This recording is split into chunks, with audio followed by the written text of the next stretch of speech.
Assalamualaikum warahmatullahi wabarakatuh.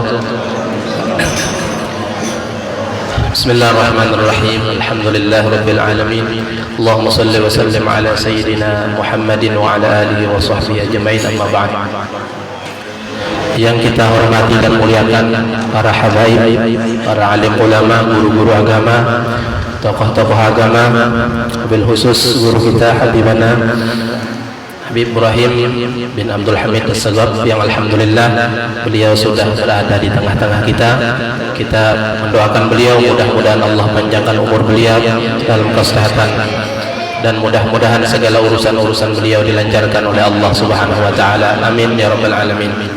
Alhamdulillah, kita panjatkan rasa puji syukur kepada Allah Subhanahu wa taala yang telah memberikan kita kesehatan dan waktu luang, taufik dan hidayah sehingga kita dapat berkumpul, bermajelis, bermuajahat di dalam majelis kita yang sangat mulia ini. Mudah-mudahan perkumpulan kita ini mendapatkan rahmat dari Allah Subhanahu wa taala. Amin ya rabbal alamin. Salawat dan salam semoga selalu kita curahkan kepada penghulu kita Nabi besar Muhammad sallallahu alaihi wasallam, mengikut sahabat beliau, kerabat beliau, dan pengikut-pengikut beliau ila yaumil qiyamah. Bapak-bapak, ibu-ibu yang mulia, sebelum kita mendengarkan daripada tausiah guru kita, pertama-tama untuk para jamaah bisa merapat ke depan, bisa maju ke depan, maju. Oke, bisa merapat. Sekiranya yang di luar bisa memasuki, yang di luar bisa untuk memasuki ke dalam karena masih ada ruangan yang kosong. Allah. Baiklah para hadirin wal hadirat, mari kita bersama-sama kita simak, kita dengari apa-apa yang akan guru kita sampaikan daripada penyampaian ilmu-ilmu agama yang insya Allah akan sangat bermanfaat bagi kita di dunia dan akhirat. Pada guru kita Al-Habib Ibrahim bin Abdul Hamid As-Sagab, waktu dan tempat kami persilahkan. Allahumma shalli ala sayyidina Muhammad wa ala sayyidina Muhammad.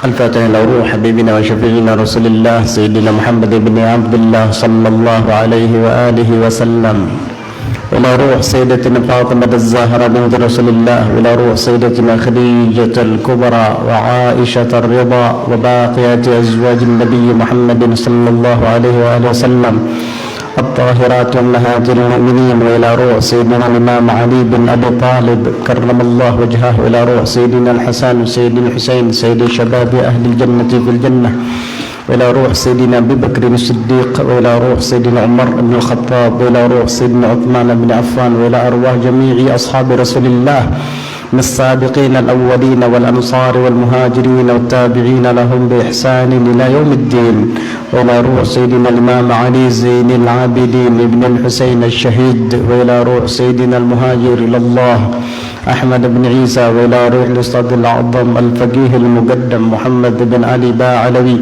وإلى روح الفقيه المقدم الثاني وجه الدين الشيخ عبد الرحمن السقاف بن محمد بن الدويلة، وإلى رسل الإمام فخر الوجود الشيخ أبي بكر بن سالم وأخيه عقل بن سالم، إلى رسل الإمام قطب الأنفاس الحبيب عمر بن عبد الرحمن العطاس تلميذه الشيخ علي بن عبد الله باراس، وإلى رسل الإمام قطب الدعوة والإرشاد وغوث العباد والبلاد الحبيب عبد الله بن علوي بن محمد الحداد، وإلى رسل الوجاد لمن طه بن عمر الصافي بن عبد الرحمن المعلم بن محمد بن علي بن عبد الرحمن السقاف بن محمد بن الدويل وصولهم وفروعهم، وخصوصا إلى روح مؤلف هذا الكتاب العلامة الإمام الحبيب أحمد بن زين الحبشي، وإلى روح الشيخ عبد الله بن أحمد بسودان، وإلى روح الإمام الحبيب محمد بن سالم بن حفيظ بن الشيخ أبي بكر بن سالم، وإلى روح الإمام الحبيب عبد القادر بن أحمد السقاف، درس الجل الحبيب سالم بن علي السقاف، الحبيب الشريف رضي بنت علي السقاف، درس الشيخ الحبيب حيدر بن محسن بن علي الهندوان،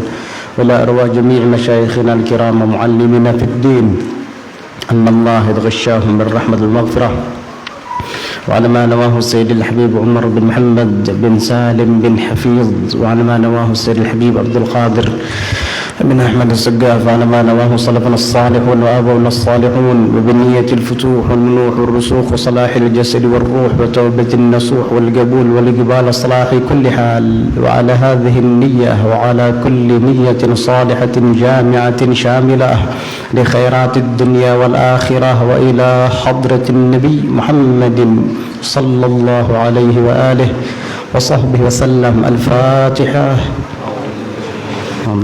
بسم الله الرحمن الرحيم. الحمد لله رب العالمين الرحمن الرحيم.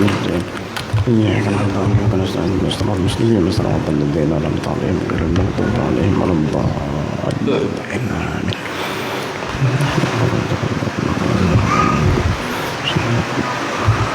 بسم الله الرحمن الرحيم. الحمد لله ولي السلام، وصلى الله وسلم على سيدنا محمد خير الأنام، وعلى آله وصحبه البررة الكرام، صلاة وسلاما دائمين متلازمين إلى يوم الزحام. اللهم صل وسلم على سيدنا محمد نورك الساري ومدادك الجاري، واجمعنا به في كل أطوارنا، وعلى آله وصحبه يا نور. أما بعد، نوينا التعلم والتعليم والتذكر والتذكير والنفع والانتفاع والإفادة والاستفادة والحث على التمسك بكتاب الله وسنة رسوله، والدعاء إلى الهدى والدلالة على الخير، ابتغاء وجه الله ومرضاته وقربه وثوابه سبحانه وتعالى. قال الشيخ المصنف رحمه الله تعالى ونفعنا به وبعلومه وأسراره في الدارين آمين. رضي الله عنكم. والجمعة فرض عين على كل مسلم ذكر حر حاضر بلا عذر شرعي كالمرض والمطر. Pada kali ini Al-Imam Al-Habib Ahmad bin Zain Al-Habashi menjelaskan kepada kita tentang yang berhubungan dengan sholat Jumat. Al-Jumu'ah atau juga disebut dengan Jumi'ah, Juma'ah dan Jum'ah. Jadi kalimat Jum'ah itu ada 4 harakat huruf mimnya itu. Boleh disukunkan bunyinya Jum'ah, boleh difathahkan bunyinya Juma'ah, boleh dikasrahkan bunyinya Jumi'ah, dan boleh didammahkan bunyinya Jumu'ah, dan itu yang paling afsah atau fasih. Jadi Jumu'ah, hari Jumu'ah, Jumi'ah, Juma'ah dan Jum'ah. Asal jangan Jumahat. Kalau Jumahat kedada itu. Paham?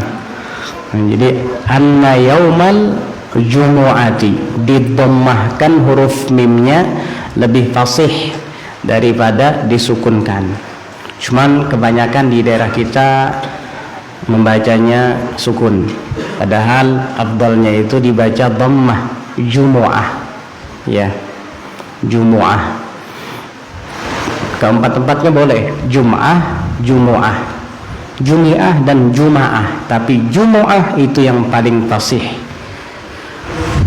Jika kita membacanya hanya Jum'ah saja, yaitu dengan sukun huruf mim, itu maknanya 2. Kalau Jumi'ah, Juma'ah, Jumu'ah 1, yaitu hari Jumat. Tapi kalau Jum'ah bisa maknanya hari Jumat, bisa maknanya adalah seminggu, yaitu 7 hari. Kalau kita di Indonesia, seminggu itu kan kita mengatakan seminggu. Kalau orang Arab, sejumat. Ya, kalau kita seminggu, ngikut minggu. Ya, mulai dari Senin ke Minggu, seminggu. Kalau orang Arab nyitungnya enggak, mulai dari Jumat ke Jumat lagi, sejumat namanya. Itu perputaran hari dari hari ke-1 sampai hari ke-7 itu dalam bahasa Arabnya bisa disebut dengan usbu', seminggu bisa disebut dengan jum'ah. Jum'ah pakai sukun. Jadi jum'ah itu paling fasih dalam mengungkapkan kalimat Jumat.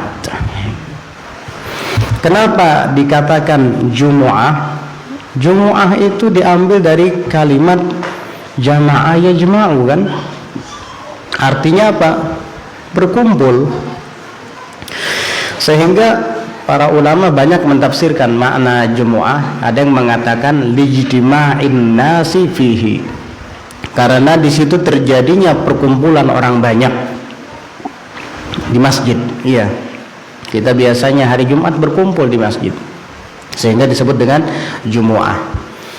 Ada lagi yang mengatakan dikatakan hari Jumat lijtima'i khalqi adama fiha, karena disatukannya, dipadukannya tubuh Nabi Allah Adam alaihi salam di hari Jumat. Dari tanah liat, air, angin dan api berbentuklah jasad. Nah, itu terjadinya pada hari Jumat. 4 nasar kata orang ya. Tanah, angin, air, api. Itu asal Nabi Adam, asal batang tubuh. Makanya Nabi Adam disebut Abul Bashar, bapaknya jasad, bapaknya manusia. Abul Jasad, Abul Bashar. Kalau Nabi kita Muhammad sallallahu alaihi wasallam Abul Arwah, bapaknya ruh, karena ruh diambil daripada nur Muhammad sallallahu alaihi wasallam.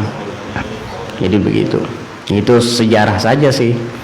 Jadi ada yang mengatakan Jumu'ah karena di situ disatukan jasad Nabi Adam dari 4 nasar atau 4 komponen, tanah, angin, air dan api, menjadilah sosok tubuh.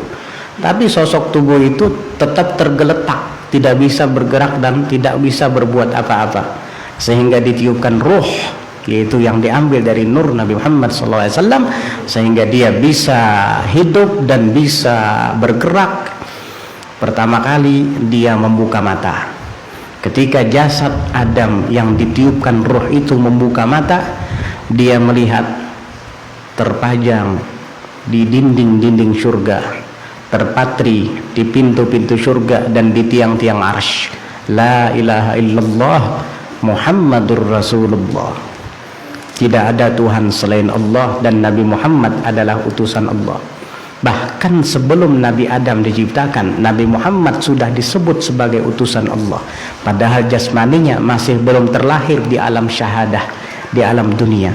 Itulah kemuliaan Nabi kita Muhammad sallallahu alaihi wasallam. Ada lagi yang mengatakan hari Jumat dikatakan Jumat lijtima'i Adama bihawa'a fiha, karena bertemu kembali dan berkumpulnya Nabi Allah Adam alaihi salam dengan Siti Hawa di hari Jumat. Macam-macam ya. Ada yang mengatakan bertemunya Nabi Adam dengan Siti Hawa itu di Jabal Rahmah, katanya kan begitu. Sehingga banyak orang-orang yang biasanya pergi ke Arafah sana, baik itu di musim haji ketika sedang wukuf ataupun di musim-musim umroh ketika ada tur rute perjalanan ke bumi atau tanah Arafah, biasanya mereka di Jabal Rahmah tuh berdoa ya. Yang belum dapat jodoh berdoa mudah-mudahan dipertemukan dengan pasangan hidupnya, kadang begitu ya. Yang sudah punya istri tergantung, kalau dia lagi sama istrinya kalau dia lagi sama istrinya mungkin doanya mudah-mudahan mak ya kita sehidup semati ya gitu. Tapi kalau sendirian beda lagi doanya tuh. Beda lagi, bedanya apa ya, yang positif aja lah. Yang macam-macam. Itu adalah sebab dikatakan hari Jumat. Kalau para malaikat menamakan hari Jumat itu dengan nama Yaumal Mazid. Yaumal Mazid, apa itu maksud Yaumal Mazid? Hari tambahan. hari tambahan. Kenapa dikatakan yaumal jum'ah yaumal mazid, hari tambahan? Karena di situ Allah berikan keutamaan dan tambahan karunia-Nya melebihi di hari-hari lain. Sehingga para ulama menyebutkan hari Jumat itu adalah hari yang paling afdal dalam seminggu. Sayyidul ayyami yaumul jumu'ah. Penghulu segala hari adalah hari Jumat. Iya. Makanya Muraqqi atau Bilal ketika khotib akan naik mimbar, biasanya kan ada menyebutkan apa? Sayyidul ayyami wa idul muslimin, ya Pak? Ya kan gitu ya. Sayyidul ayyami wa idul muslimin. Hari Jumat itu Sayyidul ayyam, penghulunya sekalian hari, dan idul muslimin, hari perayaan umat Islam. Hari raya kita hari Jumat, bukan Ahad, bukan Sabtu. Hari Sabtu itu hari rayanya orang Yahudi. Hari Ahad, jangan bilang Minggu sih kalau bisa ya. Itu adalah hari rayanya orang-orang Nasrani. Kalau kita hari Jumat atau Jumu'ah. Jadi di hari itu Allah Subhanahu wa taala berikan kelebihan-kelebihan yang tidak didapat di hari lain. Sehingga para ulama menyebutkan hari Jumat itu adalah hari yang terafdal peringkat ketiga atau urutan ketiga. Hari yang paling afdal adalah hari Arafah. Hari Arafah.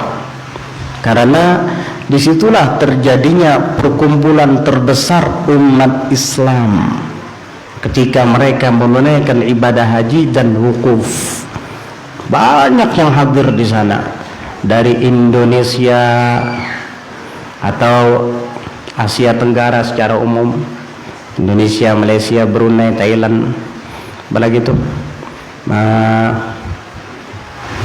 Cina, macam-macam ya, dari Asia Tenggara. Belum lagi yang dari Afrika, orang Ethiopia, orang Sudan, orang Nairobi, orang Kenya, Mesir juga. Belum lagi Timur Tengah sendiri, Yaman, Qatar, Abu Dhabi, Kuwait, ya, dan seterusnya. Itu semua, bahkan yang Islam di Eropa juga berangkat haji, berkumpul di satu padang yang bernama Arafah, sehingga disitulah hari yang terafdal. Ya. Kemudian setelah itu baru hari Jumat. Hari Jumat. Baru hari Jumat. Ini kalau dalam segi hari ya, hari Jumat nomor 2 setelah Arafah. Setelah itu baru hari raya Idul Adha. Setelah itu baru hari raya Idul Fitri. Jadi Idul Adha atau hari raya haji lebih afdal daripada Idul Fitri 1 Syawal. Adapun malam yang paling afdal adalah malam dilahirkannya Nabi Muhammad sallallahu alaihi wasallam. Tetapi itu hanya sekali, yaitu tanggal 12 Rabiul Awal tahun Gajah. Bukan tahun 1440 apa 1440 berapa sekarang? 42 ya? Bukan. Ya, jadi itu tidak berulang-ulang, hanya sekali. Malam 12 Rabiul Awal tahun Gajah. Itu aja, cuma sekali. Kemudian yang kedua malam Lailatul Qadar. Nah, ini setahun sekali, tapi berulang setiap tahun, dibuat di malam Ramadan. Kemudian yang ketiga baru malam Jumat. Nah, ini juga berulang juga, tapi seminggu sekali. Urutan ketiga. Ya, urutan ketiga kalau malam. Ada lagi yang mengatakan malam Isra dan Mi'raj itu adalah malam yang terafdal, tetapi khusus untuk Nabi Muhammad sallallahu alaihi wasallam. Kenapa? Karena di malam itu Rasulullah sallallahu alaihi wasallam bertemu dengan Allah Rabbul Izzah Azza wa Jalla, di mana semua makhluk tidak pernah mendapatkan kemuliaan seperti ini, tidak sebelum dan sesudah Nabi Muhammad SAW, tidak ada, hanya beliau. Tashhadu fiha dzatu lidzat wa tatalaqqa awatifar rahamat. Di malam itu zat bertemu dengan zat dan saling menjumpai kelembutan kasih sayang. Ma kadzabal fuadu ma ra'a. Hati tidak dapat mendustakan apa yang dilihat oleh mata. Dan kita tidak bisa untuk mengetahui hakikat pertemuan itu, karena yang melihat hanya Nabi sallallahu alaihi wasallam, bukan yang lainnya. Bahkan malaikat Jibril saja tidak bisa ikut-ikutan di situ. Paham?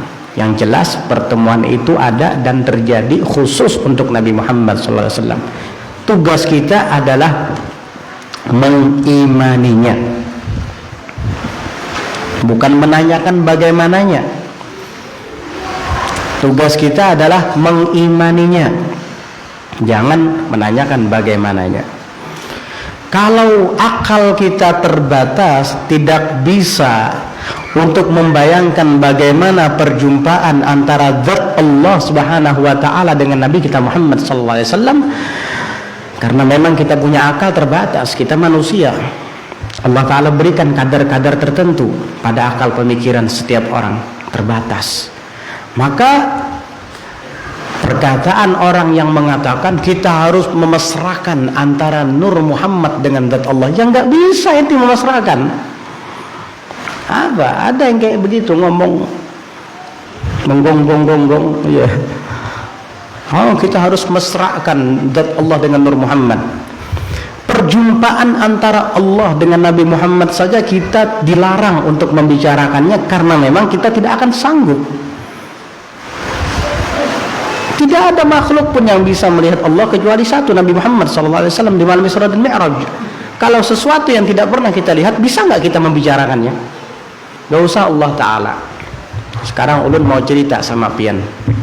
Di Hadramaut itu ada buah, namanya buah dum. Buah dum namanya. Ayo ceritakan buah dum. Hah? Ayo ceritakan. Ada yang bisa ceritakan buah dum? Oh, ente nggak pernah melihat, gimana bisa nyeritain? Kalau ente mau menceritakan itu buah dum, ente nggak pernah lihat, bohong semua nanti. Betul, bohong. Nah, bohong. Kalau buah dom ente nggak pernah melihat, bukan domino, bukan ini. Buah, nama buah. Ente nggak pernah lihat, nggak bisa nyeritain. Apalagi Allah Ta'ala. Mana hebatnya Allah Ta'ala dengan buah dom? Iya. Udahlah, nggak usah bicara-bicara tentang Zatullah dan Nur Muhammad kalau ente nggak ngerti. Diam. Khawatir nanti syirik ente, atau bahkan kafir. Naudzubillah. Bahaya. Istinja aja nggak mengerti. Syarat sah wudu dengan rukun wudu tidak bisa membedakan. Makruh wudu, sunnah wudu tidak tahu. Udah bicara zat Allah, Nur Muhammad, ma'rifat. Wih, santai-santai. Kata orang Arab, tarayyab. Jangan buru-buru. Kalau mau sekolah itu dari kelas 1 dulu, nanti kelas 2. Jangan langsung kuliah. Baru mau belajar udah kuliah duluan. ABCD aja belum bisa. Gila nanti. Ya, begitu. Kok ke sana ya pembahasannya? Aneh juga. Ya, hari Jumat ya, iya Jumat. Yaumal mazid, hari tambahan. Karena juga disebutkan bahwasanya Allah Subhanahu wa taala di hari Jumat itu membebaskan 600.000 jiwa dari siksa api neraka. Subhanallah, di hari Jumat. Sehingga disebutkan dalam riwayat, man mata fihi aw lailatahu aw fi lailatihi kutiba lahu ajru syahidin wa wuqiya fitnatal qabri wa adzabah. Barang siapa yang meninggal dunia di hari Jumat atau di malamnya, dicatat bagi orang tersebut pahala mati syahid. Dia tidak turun ke medan perang, tidak memacu kuda, tidak menghunus pedang, tidak melesatkan anak panah dari busurnya, tidak memegang tombak, enggak. Cuman meninggalnya hari Jumat atau malam Jumat, pahalanya sama seperti pahala mati syahid.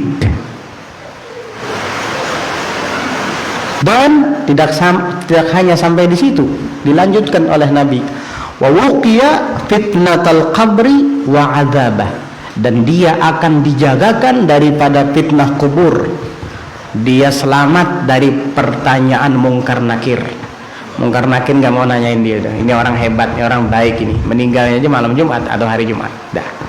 Wa adzabah, dan dilindungi daripada azab kubur. Makanya tidak semua orang meninggal malam Jumat dan di hari Jumat, hanya orang-orang tertentu itu. Ya. Wah, kalau gitu saya mau bunuh diri aja hari Jumat. Sumpah utang banyak, ya, mau melamar perempuan ditolak lagi. Sakit hati bunuh dirinya malam Jumat atau hari Jumat. Ya, kalau gitu namanya mati konyol, itu bukan mati syahid. Kan ada hukum dalam Islam, kalau kamu matinya bunuh diri, ya mati dalam keadaan maksiat, nggak bisa. Tapi katanya kalau meninggal di hari Jumat pahalanya begitu tadi, seperti orang mati syahid dan aman dari pertanyaan mungkar nakir serta adab kubur. Itu kalau meninggal yang wajar, bukan bunuh diri. Salah paham nanti, memaham sendiri begitu, gara-gara belajar di Google ini, gara-gara belajar di YouTube. Ya, mau nanya nggak bisa. Ya, dia cuman baca hadisnya atau dengar ustadz ceramah, katanya meninggal di malam Jumat, di hari Jumat itu mati syahid dan dapat aman dari azab kubur, fitnah mungkar nakir. Udah deh, tukar baygon ke warung, dikira mau ngobatin nyamuk, ternyata diminum baygon, babuih muntung, mati konyol itu, mati sakit bukan mati syahid. Na'udzubillah, penyakit diolah. Dan tentunya ini juga meninjau dari segi amal, ya. Kalau orang pas pesta narkoba malam Jumat misalnya, berzina, minum minuman keras, overdosis, mati muntung bebuihan, ya nggak mungkin syahid itu. Jadi tetap kita meninjau kepada amal. Kalau seandainya hadis ini mutlak, setiap orang yang meninggal malam Jumat dan di hari Jumat dia mati syahid dan aman dari fitnah kubur serta adab kubur, berarti orang kafir yang meninggal malam Jumat atau hari Jumat begitu juga? Ya enggak juga, kan begitu. Jadi harus ada penjelasan di balik hadis tersebut. Ya tentunya orangnya bagaimana dulu. Ini memang orangnya baik, soleh, tidak pernah punya musuh, tidak pernah nyari gara-gara sama orang. Ya walaupun mungkin ibadahnya sama seperti kita, tapi mungkin dia punya kelebihan, hatinya bersih, bening, tidak menyimpan dendam kepada orang lain, tidak berprasangka buruk kepada orang lain, tidak pernah dengki, iri melihat orang mendapat kenikmatan, dan tidak pernah benci kepada orang. Mungkin itu kelebihannya yang kita tidak ketahui. Pantas dia meninggalnya malam Jumat atau siang hari Jumat. Banyak fadilat keutamaan. Makanya para malaikat menamakan hari Jumat itu dengan Yaumal Mazid, hari tambahan. Di hari Jumat itu kata Nabi sallallahu alaihi wasallam, sa'atun la yuwafiquha 'abdun mu'minun yas'alullaha ta'ala fiha illa istujibalah. Di hari Jumat itu ada satu saat, satu momen atau waktu. Tidaklah seorang hamba yang beriman bertepatan dengan saat dan waktu itu, dengan momen tersebut, lalu berdoa kepada Allah Ta'ala, kecuali doanya akan dikabulkan oleh Allah Subhanahu Wa Ta'ala. Nah, itu hanya ada di hari Jumat. Kapan? Itu banyak pendapat ulama, bahkan ada yang menghimpunkan sekitar 14 pendapat. Ada yang mengatakan di pagi hari Jumat, karena di dalam hadis Rasulullah pernah bersabda, barakallahu fi bukuril jum'ah. Dalam riwayat lain ada tambahan wa fi asyiha. Mudah-mudahan kata Nabi, Allah memberkahi pagi Jumat dan sore harinya. Nah, berarti di situ kata sebahagian ulama. Ada lagi yang mengatakan adalah di saat khotib sedang naik mimbar di hari Jumat. Di situ doa dikabulkan. Ada lagi yang mengatakan di saat khotib duduk sebelum melanjutkan khutbah kedua. Nah, di sini banyak kan orang baca doa biasanya ketika si Bilal itu sedang bersolawat ya, yang baca doa. Nah, karena langit dibukakan di saat itu. Pintu langit dibuka. Ada yang mengatakan itu.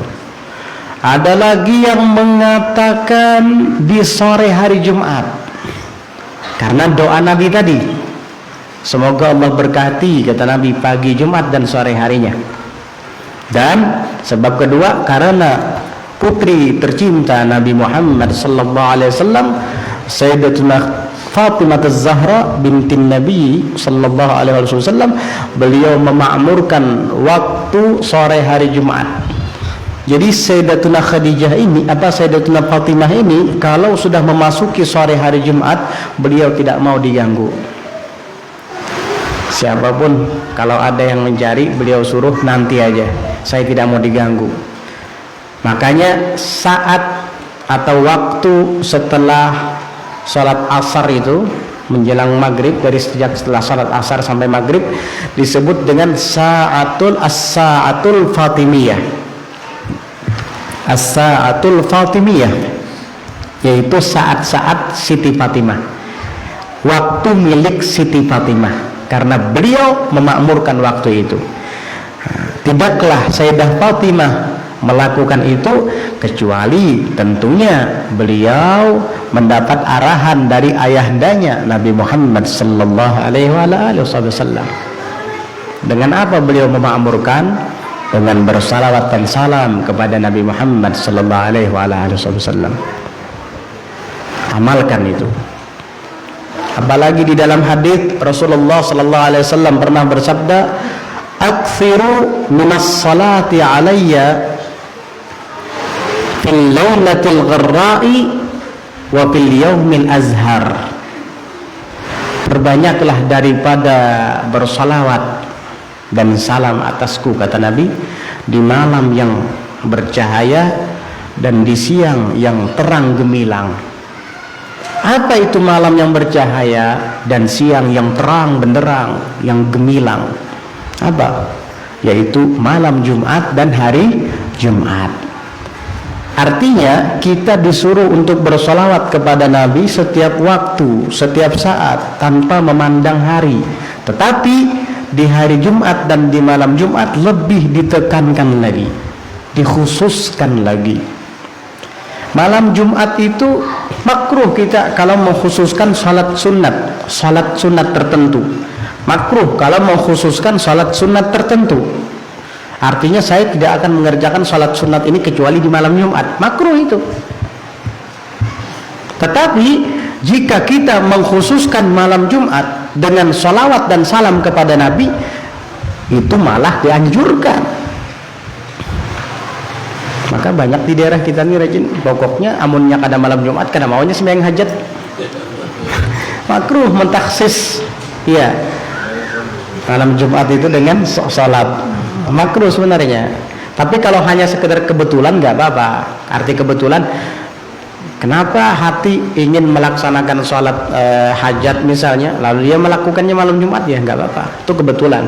Bukan karena malam Jumatnya yang mendorong dia untuk sholat sunnah hajat tadi misalnya, tapi karena hati tiba-tiba ingin sholat hajat, nggak apa-apa. Tapi kalau saya tidak akan sholat hajat kecuali malam Jumat, makruh itu.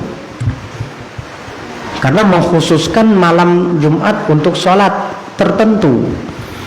Tapi kalau mengkhususkannya dengan yang dianjurkan oleh Nabi sallallahu alaihi wasallam seperti bersalawat kepada beliau, itu bagus. Paling sedikit sempurna kadar mengucap salawat kepada Nabi adalah 300. Itu paling sedikitnya sempurna. Itu sudah dapat pahala sempurna sudah. Tapi masih minim. Kalau bisa lebih lagi daripada itu. Ya. Kalau nggak bisa sekaligus ya dia angsur 100 dulu misalnya. Termakan malam. Habis itu baca lagi 100 setelah sholat isya. Habis itu mau tidur baca lagi 100, 300 jadinya ya. Nggak apa-apa, tidak sekaligus jika kita tidak mampu sekaligus. Yang penting kalau bisa jangan kurang dari 300, karena itu aqallul kamal, paling sedikitnya sempurna dalam jumlah sholawat dan salam kepada Nabi Muhammad sallallahu alaihi wasallam. Dan diantaranya juga adalah membaca suratul kahfi, ya, surah al-kahfi. Kenapa? Karena Nabi sallallahu alaihi wasallam bersabda, orang yang membaca suratul kahfi di malam Jumat atau di siang hari Jumat itu akan diberikan oleh Allah cahaya yang memancar dari tempat dia membaca sampai ke Baitul Atiq. Ada yang mengatakan Baitul Atiq itu Baitul Ma'mur yang ada di langit ketujuh. Ada lagi yang mengatakan Baitul Atiq itu adalah Ka'bah itu sendiri. Maksud cahaya memancar ke sana apa? Ada yang mengatakan memang ada nurnya, bercahaya memang orang yang membaca suratul kahfi itu, yang bisa disaksikan oleh orang-orang yang terbuka hijabnya.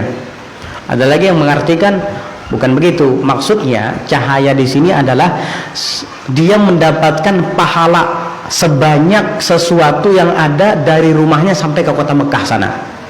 Ibarat cahaya itu akan memenuhi dari tempat dia baca suratul kahfi akan penuh terus sampai ke Baitullah atau ke Ka'bah. Begitu. Artinya apa? Artinya sebanyak itu pula, sebanyak sesuatu yang terkena sinaran cahaya itu, sebanyak itu pula pahala yang dia dapat. Besar berarti itu. Kalau di Hadramaut sana biasanya dibaca malam Jumat sekali setelah sholat isya. Setelah sholat subuh baca lagi sekali, dan ketika pergi ke masjid sebelum sholat Jumat dibaca lagi. Berarti berapa kali? 3 kali biasanya orang sana tuh baca. Ulun kada lancar aja. Baca suratul kahfi itu mungkin sejam belum tuntung aja lagi. Karena ini kada terbiasa ya, apalagi 3 kali. Ya nggak apa-apa kalau nggak terbiasa, malam baca 3 lembar misalnya, sudah subuh baca 3 lembar pulang, sebelum sembahyang Jumat baca pulang sisanya, selesai. Kalau kadang-kala lancar membaca, paham? Punya lancar-lancar aja bagus, 3 kali kalau bisa. Dalam riwayat lain juga disebutkan orang yang membaca suratul kahfi di malam dan di siang hari Jumat itu akan Allah Ta'ala berikan cahaya kepadanya dari minggu ini sampai minggu depannya lagi, sampai Jumat lagi. Cahaya yang dimaksud adalah keindahan, orang melihatnya indah, ya, bercahaya. Ya walaupun kulitnya hitam, sebab cahaya itu bukan warna, ya. Kalau cahaya itu warna, orang-orang bule kafir itu bercahaya berarti ya, putih-putih gitu kayak kapas itu, cahaya itu. Ya enggak, cahaya itu bukan warna. Cahaya itu kadang hasanul wajah, artinya enak dipandang. Orang sumpek kalau mandang wajah dia jadi hilang sumpeknya. Simahum fi wujuhihim min atharis sujud, terlihat jelas tanda-tanda di wajah mereka daripada bekas bersujud. Tanda-tanda yang dimaksud apa? An-nur, cahaya.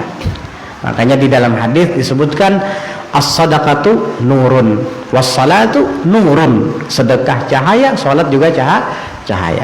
Sebutkan man shalla bil lail hasuna wajhuhu bin nahar. Barang siapa yang biasa salat di malam hari, bangun malam qiyamul lail, hasuna wajhuhu bin nahar, maka akan terlihat indah wajahnya di siang hari. Jadi kalau ingin terlihat indah wajahnya di siang hari, biasakan bangun malam dan qiyamul lail, ya, biar nggak serem orang lihatnya. Ya. Cahaya itu bukan berarti warna ya, walaupun orang kadang kulitnya hitam tapi bercahaya, lebih baik daripada yang kulitnya putih tapi gelap, ya. Orangnya hitam, Masya Allah, tapi enak dipandang ya, sejuk rasanya hati kita memandang. Oh, ini ada cahayanya orang ini. Ini orangnya putih, tapi dipandang ya Allah menyakitkan hati. Ya. Ya. Apalagi sudah hitam, dipandangnya menyakitkan hati lagi. Ini namanya hitam kopi ini, bukan hitam manis. Ya, naudzubillah ya. Jadi begitu. Jumat artinya sudah hitam, ahli maksiat lagi. Naudzubillah.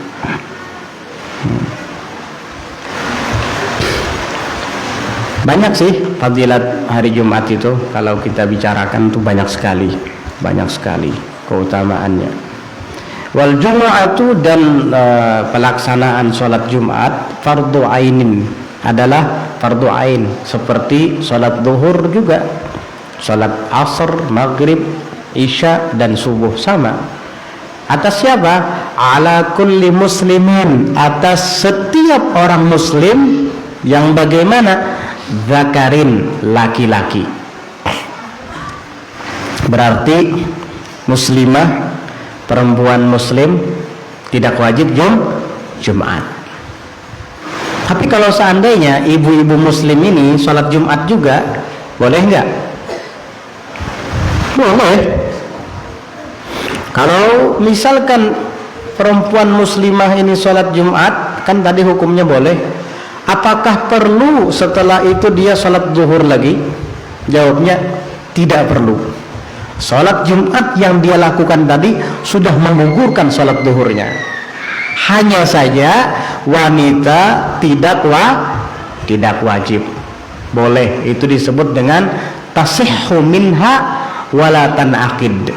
Sah tapi tidak terlaksana. Maksud tidak terlaksana bagaimana? Andai kata jumlah jamaah yang ada di masjid hanya 39, lalu perempuan dipanggil supaya genap 40, nggak sah Jumat. Karena perempuan tidak bisa menyempurnakan. Karena dia tidak wajib. Hanya saja dia sah. Tentunya setelah syarat-syarat Jumat terpenuhi. Laki-lakinya juga sudah berjumlah 40 misalnya ya. Lalu kemudian ada perempuan ikut sholat Jumat di situ, sah sholat Jumatnya. Hanya saja dia tidak wajib, tapi sah. Kalau sudah sah, tidak perlu lagi sholat duhur. Ya. Tapi ibu-ibu jangan praktek nanti. Nanti hari Jumat penuh Masjid An-Nur nanti. Ibu-ibu yang pakai mukena semua di belakang, wah abut kaum. Ada kaum Ali sini lah ya. Abut kena kaum. Oh kenapa? Ujar Habib boleh? Kan boleh, bukan wajib. Kita kan bicara tentang fikih, boleh atau tidaknya boleh. Tapi kalau begitu kenapa dibahas? Kan nggak usah dikerjakan, cuma supaya tahu aja.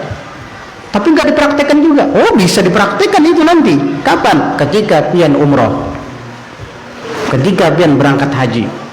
Biasanya jamaah haji, jamaah umroh itu hari Jumat perempuan ikut sholat, karena mereka punya tempat khusus di sana. Yang sudah pernah umroh tahu itu.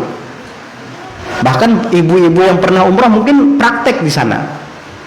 Seumur hidup saya baru ini Beb sholat Jumat katanya. Biasanya jamaah begitu. Sampai kadang bertakun niat. Ya kada pernah. Kayak apa niatnya Beb? Karena kada pernah. Jadi itu bisa saja dipraktekkan ketika kita sedang menunaikan ibadah haji atau umrah. Tapi di sini jangan ya, jangan. Nanti dibilang katanya boleh dan sah. Iya boleh dan sah, tapi tidak mesti harus dipraktekkan kan begitu. Karena perempuan lebih afdal sholat di rumahnya. La tamna'u ima'akumul masajid, jangan kalian larang wanita-wanita kalian pergi ke masjid untuk sholat. Wa buyutuhunna aula, atau afdalu lahunna, tapi rumah mereka khusus untuk wanita itu lebih afdal bagi mereka ketimbang pergi ke masjid. Ya tidak dilarang sih, cuma di rumah lebih afdal. Jadi apa? Ya sholat duhur aja lah kayak biasa gitu. Paham? Khawatir jadi fitnah nanti. Ini kan kita bicara fikih, ini bicara tentang boleh atau tidak bolehnya. Adapun mengenai dampak apa yang terjadi itu di luar pembahasan fikih sudah. Ya kan begitu. Ya kayak kita bicara tentang batasan aurat juga. Batasan aurat lelaki di dalam sholat kan antara pusar hingga lutut. Seandainya sholat tapi bahagian antara pusar dan lutut tertutup walaupun yang lain terbuka, ya sah. Apakah itu perlu praktek? Coba aja nanti hari Jumat pian pakai selawar 3/4, nggak usah pakai baju, ya pergi ke masjid, diusir kaum, dikira orang gila. Lu katanya kan cukup antara pusar dan lutut ketutup. Iya, kalau bicara tentang hukum fikih boleh ya boleh, tapi di mata sosial, di pandangan orang secara umum kamu orang gila. Ya gitu. Orang hanyar keluar, hanyar obat. Ya, jadi itu. Jadi kita bicara tentang boleh ya boleh perempuan, tapi nggak wajib. Hurrin, merdeka, bukan budak. Sekarang sudah nyaris tidak ada perbudakan. Hadirin dan hadir, bukan musafir. Artinya dia memang mustautin di tempat itu, atau setidaknya dia mukim di situ, bertanah air atau bermukim walaupun dia tidak bertanah air. Itu disebut dengan hadir namanya. Berarti musafir nggak wajib Jumat. Iya, musafir tidak wajib Jumat dengan syarat kamu keluar dari kampung kamu sebelum datangnya Jumat.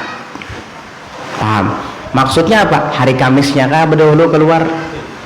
Kan ada wajib Jumat di perjalanan. Pas sampai esok misalnya ada wajibnya Jumat, karena dia pergi keluar dari kampungnya sebelum hari Jumat, atau malam Jumat tetapi sebelum terbitnya fajar hari Jumat, sebelum masuk subuh. Jam 3 subuh dia udah keluar dari rumahnya.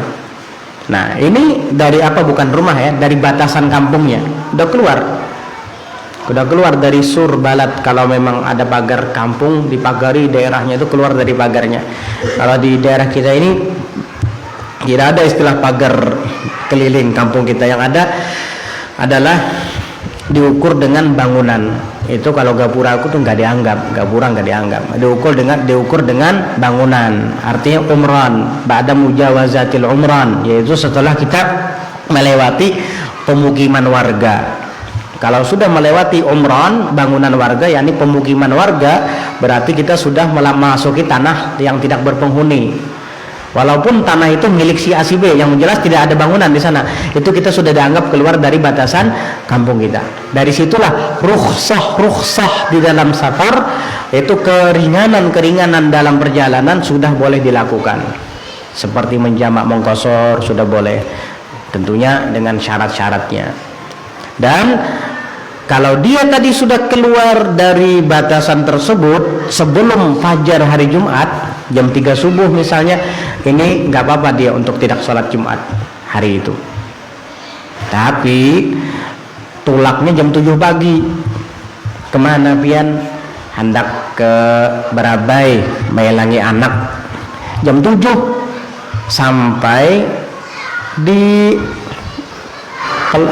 Banjar misalnya, masuk duhur, Jumatnya masuk waktu Jumat, ya waktu Jumat ya waktu duhur sih, ya masuk. Jadi renang bini, pian kada Jumat kah abahnya? Aku musafir tapi berangkatnya jam 7 pagi, nggak bisa. Banyak yang salah paham ini, banyak yang salah paham. Rukhsah, ada keringanan bagi seseorang untuk meninggalkan sholat Jumat, cukup dengan melaksanakan sholat zuhur saja karena dia musafir. Itu syaratnya adalah dia keluar dari kampungnya sebelum fajar hari Jumat, sebelum terbit fajar hari Jumat, sebelum masuk subuh hari Jumat. Kalau jam 7 kamu baru keluar dari daerahmu, ya tetap wajib nanti sholat Jumat. Paham? Nah itu makanya bagi orang yang bepergian di hari Jumat tetapi setelah terbit fajar, makruh hukumnya itu. Bahkan disebutkan dalam sebuah riwayat, man safara yaumal jumu'ati da'a alaihi malaikatuh apa gitu. Artinya barang siapa yang bepergian di hari Jumat itu akan didoakan sial oleh malaikatnya. Nggak bagus, kecuali darurat ya. Seperti misalkan mendengar berita orang tua sedang ada di rumah sakit, wah nggak apa-apa, darurat itu. Atau seperti ada yang sakit hari Jumat dan harus diantar detik itu juga ke rumah sakit, dan kebetulan kita yang dipercayakan untuk mengantarnya, itu juga nggak apa-apa, darurat namanya itu. Kalau masih ada pilihan lain, hari lain, jangan hari Jumat, kecuali kamu perginya sebelum terbit fajar di hari Jumat, nggak apa-apa. Paham ya? Nah,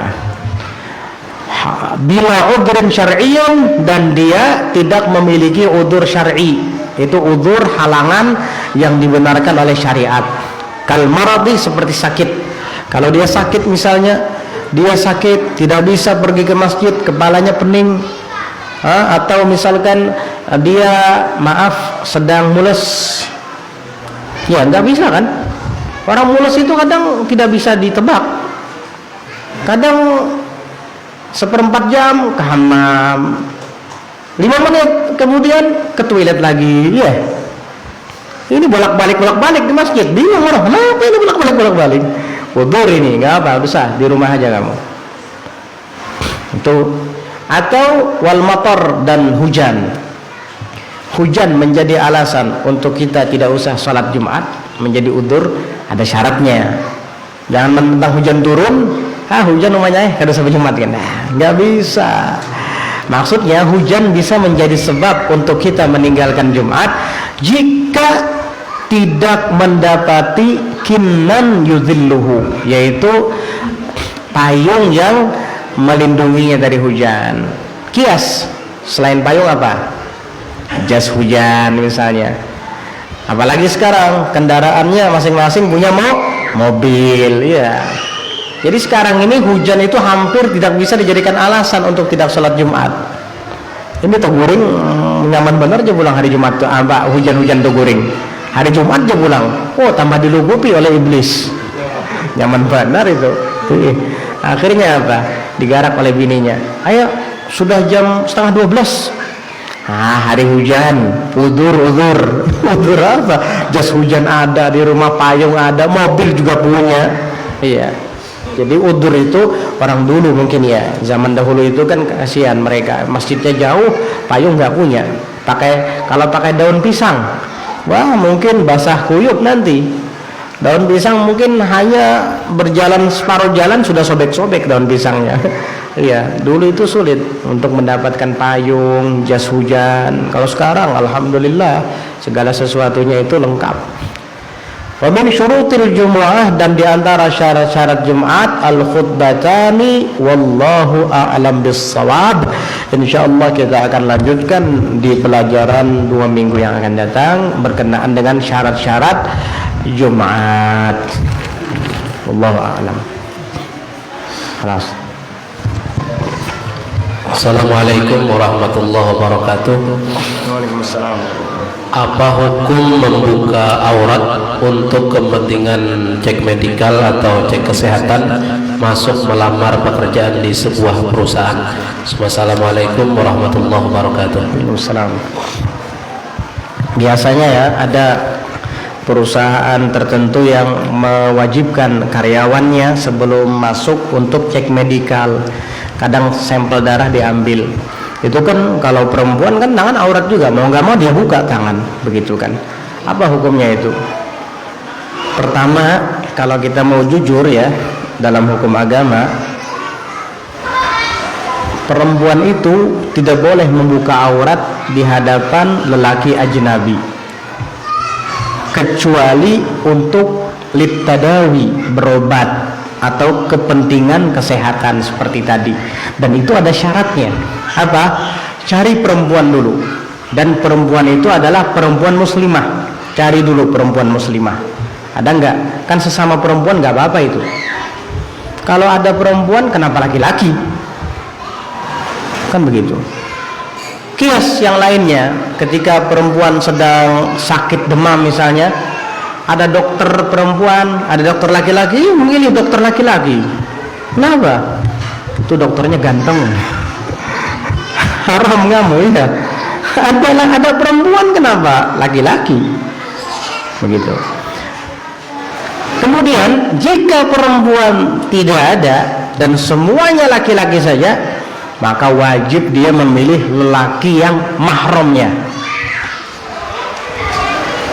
Mana ada di keluarga saya yang jadi dokter atau tim medis? Ya sudah. Terus apa? Yang ketiga, cari wanita walaupun dia kafir, bukan orang Islam, karena kepentingan berobat. Nggak ada juga, memang nggak ada, sudah laki-laki aja yang ada. Mahram saya tidak ada yang bisa.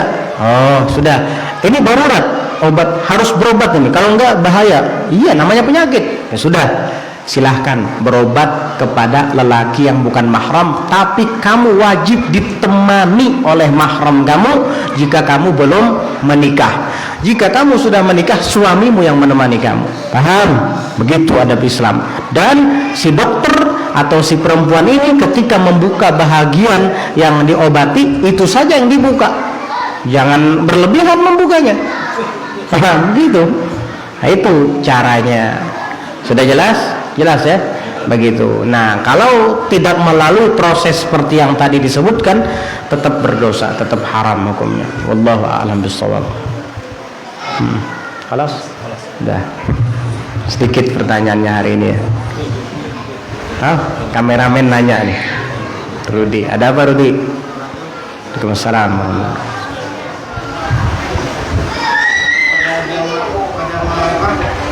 Sekarang ini apalagi setelah masa COVID ini, ada beberapa masjid yang menerapkan sholat Jumat 2 gelombang. Artinya dalam satu hari Jumat itu ada 2 sholat Jumat. Ya. Nah, masjidnya kecil, jaraknya terbatas, dibatasi, jadi dijadikan jadi 2 gelombang. ya. Tidak boleh dalam satu kampung itu ada 2 kali Jumat. Iya, tidak boleh. Hanya 1 Jumat saja. Kalau terjadi 2 Jumat dalam satu kampung, maka yang pertama itu yang sah, yang kedua nggak sah. Paham? Kalau seandainya berbarengan, dua-duanya nggak sah, ulangi. Ukurannya mana yang lebih dulu, mana yang terlambat itu di mana? Bukan di khutbahnya, tapi di takbiratul ihramnya imam di situ. Ketika imam sudah mengucapkan ra daripada lafaz Allahu Akbar, dialah yang pertama. Paham? Itu yang sah. Jadi nggak boleh ya, tidak ada 2 Jumat.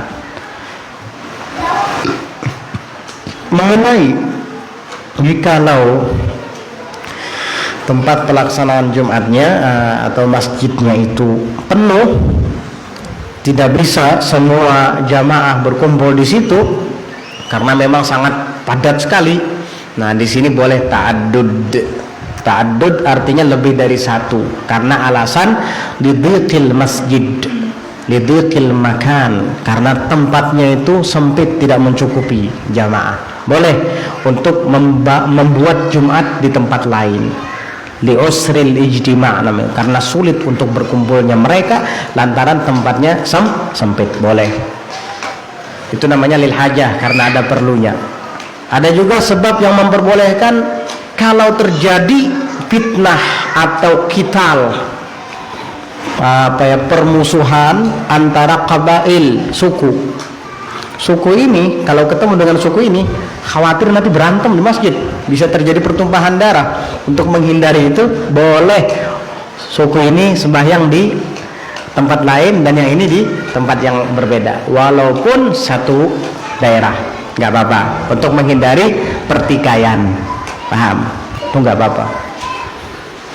Itu karena masjidnya sempit, karena menghindari pertikaian, itu juga tidak apa-apa.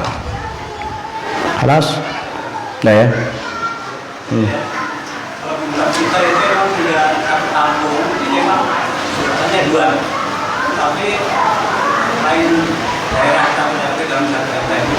Nah, kalau jaraknya dianggap sudah jauh, lain daerah, artinya jauh berjauhan, sekiranya tidak terdengar panggilan azan di daerah sana karena jauhnya jarak.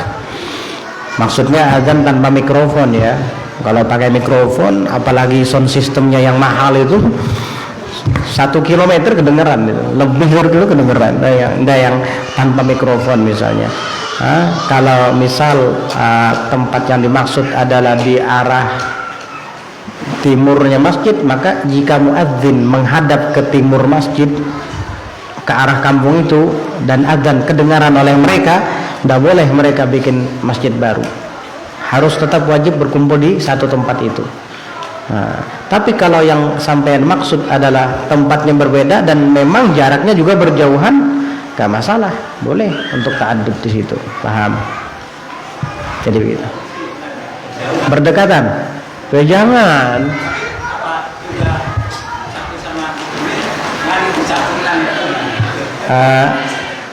Seandainya digabung jadi satu, cukup gak masjidnya? Gara-garanya apa? Gengsi ya? Saya sudah terlanjur bikin loh. Panitia sama panitianya memang gak akur ya. Itu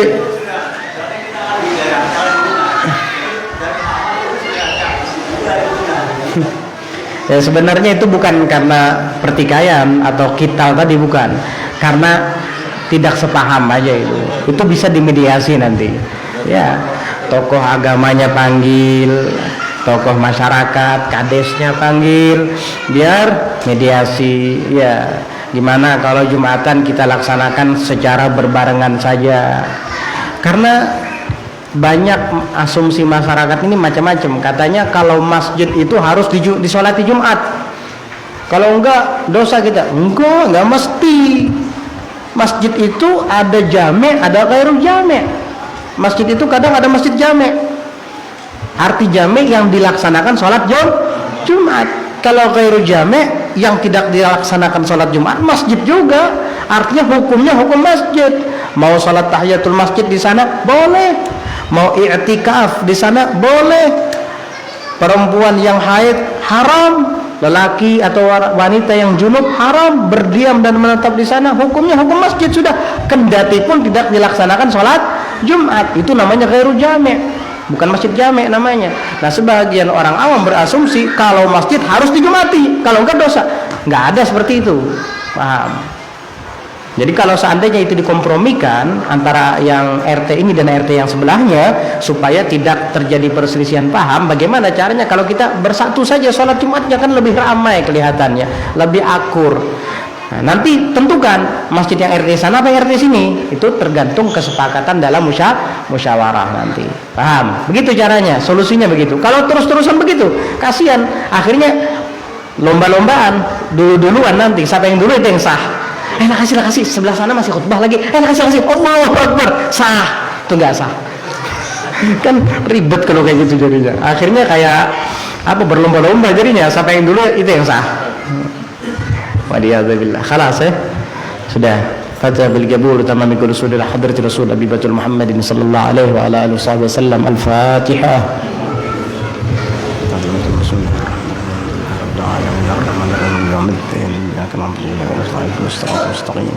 صراط الذين أنعمت عليهم غير المغضوب عليهم ولا الضالين آمين.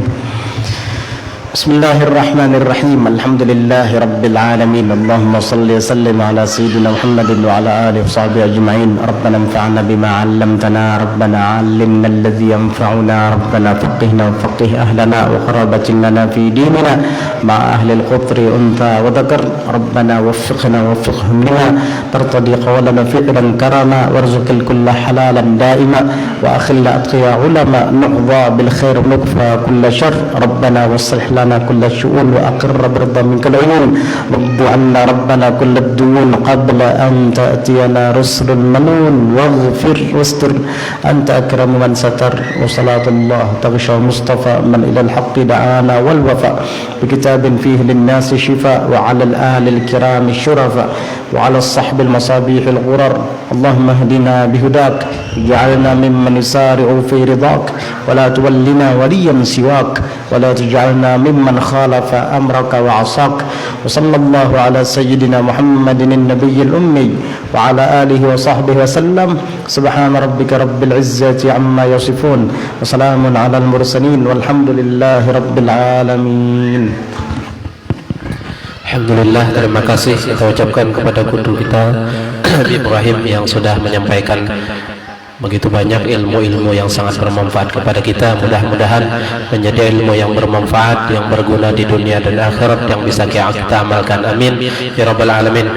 Demikian acara kita pada malam hari ini. Salah hilaf mohon maaf. Assalamualaikum warahmatullahi wabarakatuh.